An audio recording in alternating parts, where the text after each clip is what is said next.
Alindi. Ammo dastlab o'ylangan kombinatsiya hozir amalga oshmadi. To'p joy maydonchasiga uzatildi. Gol!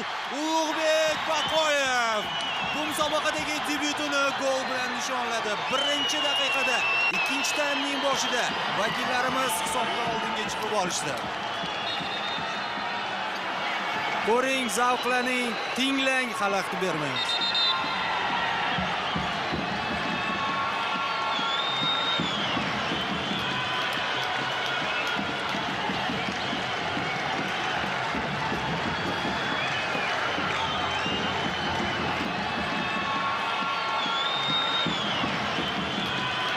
Jasur Hasanov. Yana yuqoridan uzatdi. Baqoyev 2-0.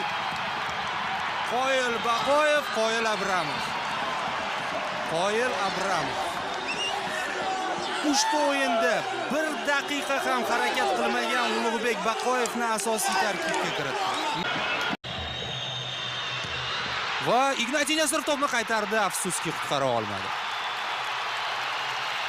Boya aytib o'tdik, bir necha bor aytib o'tdik. Burchak to'plari xavfli. Yuqoridan uzatiladigan to'plar ham emas. Birinchi taymda bitta golga ham intizor edik. Mana futbolchilarimiz ikkita gol